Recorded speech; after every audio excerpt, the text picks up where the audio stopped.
I don't know what it is about Battlefield Hardline, and I think I summed it up in the title today, getting the green.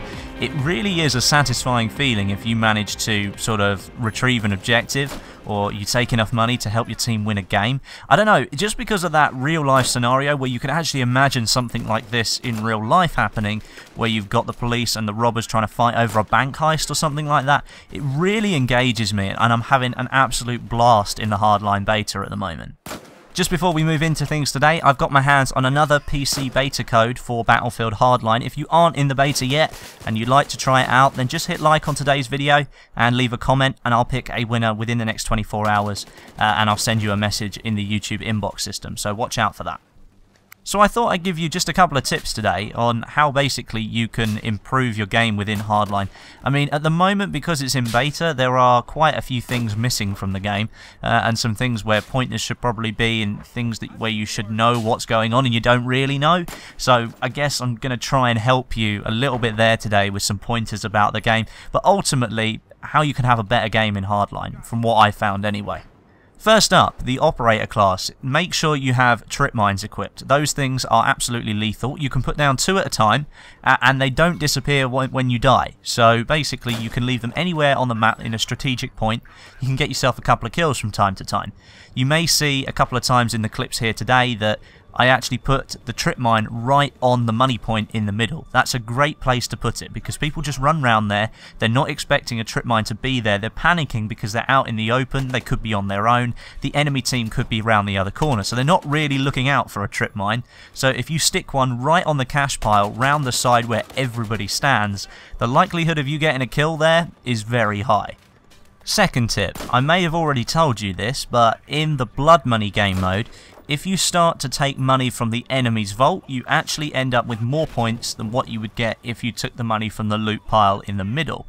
By taking it from the neutral cash pile in the middle of the map, you get 25 points per 100k that you take. If you take it from the enemy's vault, then you get 50 points per 100k that you take. So there's a massive incentive for you guys to flank all the way around, get back to the enemy's base and start stealing their money instead. And obviously, once you start stealing their money, if you can make it back to your own vault and deliver the cash, it's a great feeling. Basically, you've just ripped off the enemy royally. You obviously have the ability to take up to $500,000 in money on your back when you're running across the map. Now that's not always a wise move. A lot of people will try and take as much money as they can, but really what you should be doing is utilising the vehicles to your advantage. If you've got a motorbike, a muscle car, a police interceptor or something like that that can get you across the map very quickly, what you should be doing is taking as much as you feel is necessary given the situation that you're in. Let's say, for example, you're at the enemy's vault, the enemies are starting to sort of pile around you a little bit, they're starting to make an appearance there. You may as well get into your vehicle, get out of there. You don't want to risk yourself dying. Get back to your own base and drop that cash off. Even if it's only 200,000 out of the 500,000 that you could be carrying, that's still a lot towards your team actually winning. Plus, you've got yourself more points by stealing it from the enemy's base.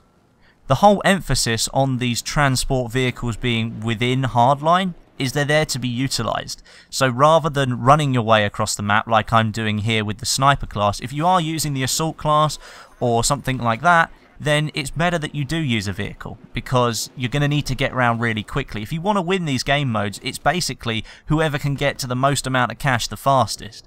And if you've got a good team that are focusing around the centre point, and you've got a couple of flankers that are going to the enemy's base, you can snap the enemy in half within 5 minutes and win the game. It doesn't make any difference as long as you're utilising those vehicles correctly. If you are just running around with the cash on your back and you're not using a vehicle, then you're going to get shot much more easily than you would if you were in that armoured truck behind you or that police interceptor, so you could get away quickly. Use those vehicles to your advantage. That's what they're in the map for. And one final tip, because I haven't seen many people doing this: if you take down an enemy player with a baseball bat and do the actual animation of taking somebody down, do your team a whole favour by actually interrogating the suspect afterwards. A lot of people take them down with a baseball bat or the police baton and then don't use the interrogate function to light up the minimap with all the enemies in that area. If you do, you let your whole team know where the dangers are, and that's going to be a good thing. So basically, hit the E button after you've taken somebody down with a baseball bat and everybody will get more kills. But thank you very much for watching, guys. That is the end of the video today. If you want to be in with a chance of getting yourself into the beta and you're on the PC platform, as I said at the start of the video, just hit like on today's video and leave a comment down below, and I'll pick a winner within the next 24 hours.